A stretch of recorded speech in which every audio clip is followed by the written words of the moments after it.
ஜப்பான்ல ஒரு high school. அங்க ஒரு புதுசா ஒரு பொண்ணு சேர்ந்திருந்தா. ரொம்ப கூச்ச சுபாவம் உள்ளவ. அவ கிளாஸ்மேட்ஸ்லாம் அவ கூச்ச சுபாவத்தை வச்சு அவளை மிஸ்யூஸ் பண்ணி அவளை புள்ளி பண்ண ஆரம்பிச்சாங்க. ஒரு நாள் டார்ச்சரே செய்ய ஆரம்பிச்சாங்க. மேஷன் எக்ஸ்பிரஸ்வே நகோயா டு ஒசாக்கா போற வழியில ஒரு நாள் அந்த பொண்ணு அந்த ஸ்டேஷன்ல நின்றுட்டு இருந்தா. அன்னைக்குன்னு பார்த்து அவ புல்லிஸ் பிளான் பண்ணி அவளை கொடூரமா ஒரு பிராங்க் செஞ்சு அவளை டார்ச்சர் பண்ணலான்னு முடியும். சிக்காடா என்கிற ஒரு பக்கை அவ பேகுக்கு பின்னாடி வச்சு அவளை பயன்படுத்தலான்னு பார்த்தாங்க. அந்த பூச்சியை பார்த்து அலறிய அந்த பொண்ணு ஃபுட்பாத்ல இருந்து கால் தவறி ட்ராக்ல கீழே விழுந்துடுறான். இந்த வழியில வந்துட்டு இருந்த ஷின்கான்சன் ட்ரெயின் என்கிற ஒரு புல்லட் ட்ரெயின் இடிச்சு அவளோட உடம்பு தனியா கால் தனியா செதறி இறந்து போனான். அன்னிலிருந்து அந்த ஊர் மக்கள் என்ன பேசுறாங்கன்னா, ராத்திரி ஆகும் போதெல்லாம் அந்த பொண்ணோட வெஞ்ச்ஃபுல் ஸ்பிரிட் ராத்திரி ஆகும்போது அவ பாதி உடம்பு தவழ்ந்து முதுங்கெலும்பு தொங்கி அந்த ட்ராக்ல டெக்கே டெக்கே டெக்கே டெக்கேன்னு அவளோட எலும்பு இடிச்சு இடிச்சு இடிச்சு வர்றது சத்தம் ஊர் மக்களுக்கு கேட்கறதா சொல்றாங்க. சப்போஸ் ஒரு நாள் நீங்க அவளை மீட் பண்ணீங்கன்னா அப்போ உங்ககிட்ட ஒரு கேள்வியை கேட்பான். என்னோட பாதி உடம்பு எங்கன்னு கேட்பான். தவறா பதில் சொன்னீங்கன்னா உங்களை கொல்லுவா. சரியா பதில் சொன்னவங்க உயிர் தப்பியதா ஊர் மக்கள் சொல்றாங்க. நீங்க காடுகள் சூழ்ந்த ஒரு இடத்துல வாழ்ந்துக்கிட்டு உங்க வீட்டுக்கு வெளியில தூரமா ரொம்ப உயரமான ஒல்லியா ஒரு உருவம் உங்களை பார்த்துக்கிட்டு அதோட உடம்பு ஃபுல்லா அடியும் கண்ணு காது மூக்கு எல்லா இடத்துலையும் சீழும் வழிஞ்சு அதை பார்த்து நீங்க பயப்படுவீங்களா? ஆனா இந்த உலகத்திலே பாவப்பட்ட ஜீவன் அதுதான். தாய்லாந்துல ஒரு அர்பன் டிஸ்ட்ரிக்ட் இருக்கு. அங்க இருக்கிற புத்தர்கள் ஒரு ஜென்மத்துல அதிகமா பாவம் பண்ண எல்லா மனுஷங்களுக்குமே ஒரு சாபம். நீங்க மனுஷனா பிறந்து அங்க இருக்கிற இந்த மாரல் வேல்யூஸ் நீ கடைபிடிக்காம அப்பா அம்மாவுக்கு ஒரு நல்ல பையனா இல்லாம கொள்ளை போன்ற குற்றங்களை நீ பண்ணினா அடுத்த ஜென்மத்துல நீ பெட் அப்படின்ற ஒரு உயிரினமா. அந்த உயிரினமோட சாபம் என்னன்னா, நீ 10 அடியிலிருந்து 15 அடி வரைக்கும் உயரமாகும், உடம்பு மெலிந்து போய் எலும்பும் தோடுமா ஒரு இமோர்டல் லைஃப் வாழ்வ. உனக்கு சாவு கிடையாது. ஆனா உன் உடம்புல இருக்கிற ஒரு அடியுமே உன்னோட உயிர் போற வரைக்கும் உனக்கு அது ஆறவே ஆறாது. உன்னோட வாய் ரொம்ப பெருசா இருக்கும். ஆனா உன்னால ஒரு பருக்கைக்கு மேல சாப்பிட முடியாது.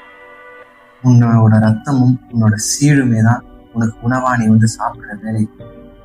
இந்த மாதிரி ஒரு அற்ப உயிரினம் மனுஷங்களுக்கு எந்த ஒரு பாதிப்பும் இல்லைனாலும் மனிதர்கள் இன்னுமே இந்த உயிரினத்தை பார்க்கறதாகவும் தான்கிட்ட என்ன நான் செஞ்ச பாவங்களுக்கு முக்தி கிடைக்குமா அப்படின்னு சொல்லி கெஞ்சுறதாகவும் நம்புறாங்க.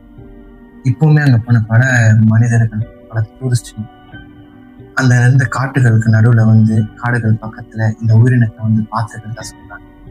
இந்த உயிரினத்தோட சாபம் முக்கியமா என்னன்னா, கடைசி வரைக்குமே தீராத பசியோட தன்னோட ரத்தத்தையும் புண்ணுல இருந்து வர சீழையும் சாப்பிட்டு வாழ்ந்து கடவுள்கிட்ட நான் செஞ்ச தப்புக்கு மன்னிப்பு கேட்டு முக்தி கிடைக்கிறதுக்காக தான் இந்த சாபமே இருக்கு.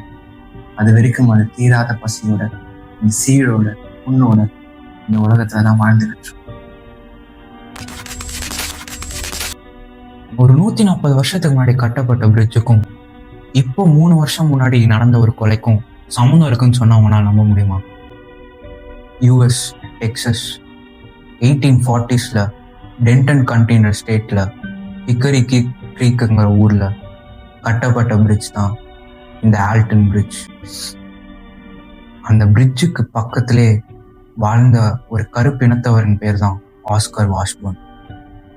அவரு அந்த ஊர்லயே கொஞ்சம் ரெப்யூட்டேட்டிவான ஆளு. நிறைய பேருக்கு அவர் மேல மரியாதை இருந்தது. ஏன்னா அவர் ஒரு ஷெப்பர்ட். அது மட்டும் இல்லாம சைன் லாங்குவேஜஸ்ல அந்த ஊர்ல அவர் தான் பேர் போனவர்.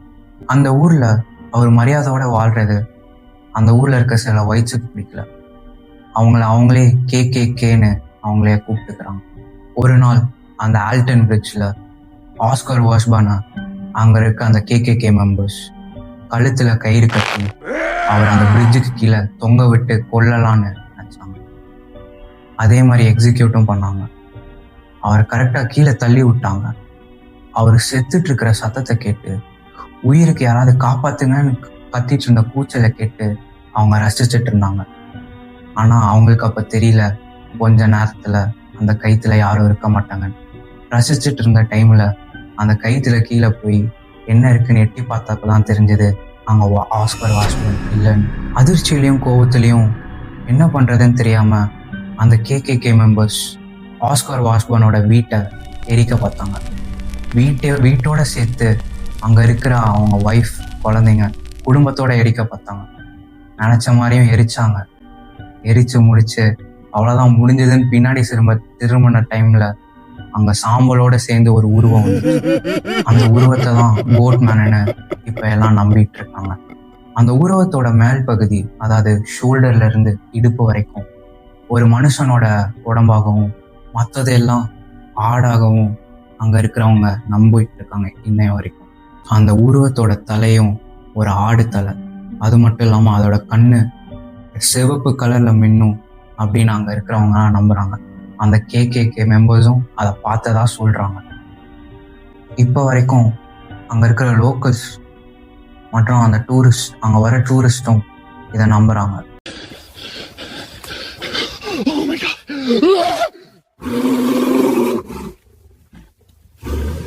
சில இன்சிடென்ட்ஸ் இதெல்லாம் நடந்ததாகவும் அவங்க ஃபீலும் பண்ணியிருக்காங்க. சிலர் போலீஸ் கம்ப்ளைண்ட்டாகவும் எடுத்திருக்காங்க. அதில் நமக்கு வந்த 2 கேசஸ் தான் 17 year old 2018 ஒரு பையன் செத்துருக்கான்.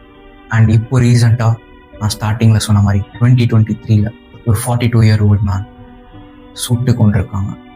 இதுக்கும் கோட்மேனுக்கும் சம்மந்தம் இருக்கிறதா நிறைய பேர் சொல்லியிருக்காங்க. கோட்மேனை பார்த்ததாகவும் நிறைய பேர் சொல்லியிருக்காங்க. ஆனால் கோட்மேனை பார்த்தா என்ன பண்ணோன்னு யாரும் சொன்னதில்லை.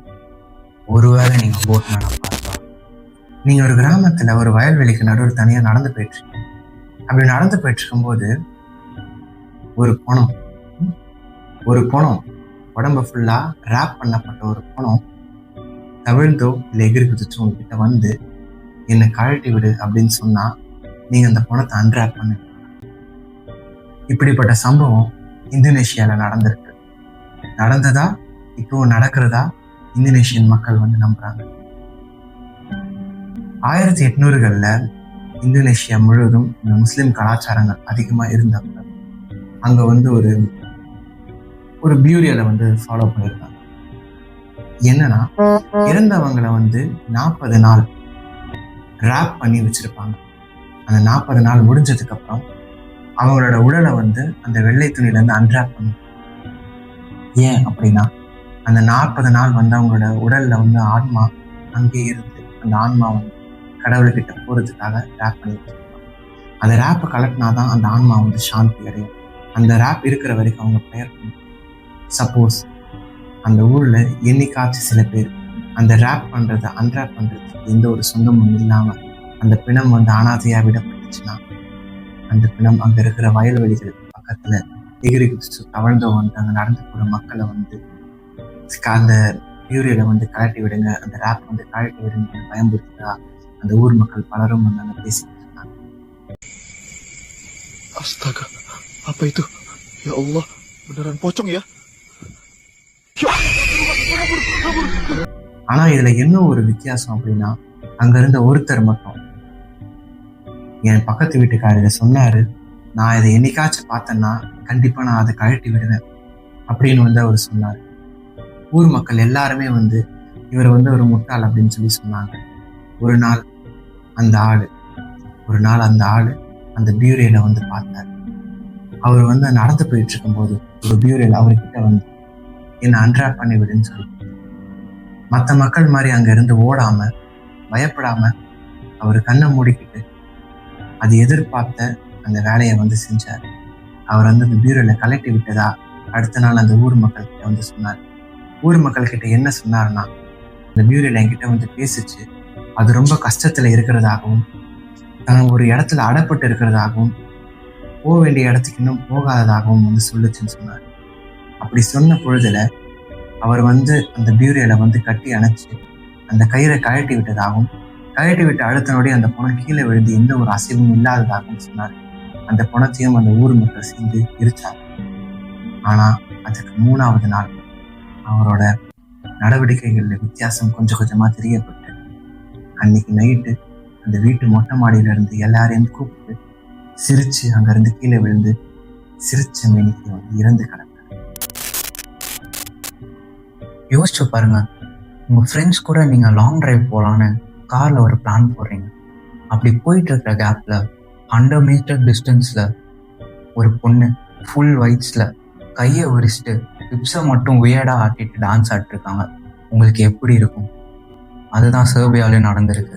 நியூஸ் சேனல்ஸ்ல ஒரு வீடியோ ஸ்ப்ரெட் ஆக ஆரம்பிச்சது. அதுலேயும் இதே மாதிரி ஒயிட் ட்ரெஸ் போட்ட ஒரு பொண்ணு வியர்டா கையை விரிச்சிட்டு ஹிப்ஸை மட்டும் ஆட்டிட்டு இருந்த ஒரு டான்ஸ் வீடியோ. லோக்கல்ஸ்லாம் அது ஏதோ நார்மலாக ஏதோ ப்ராங்க் அந்த மாதிரி தான் நினச்சிட்டு இருந்தாங்க.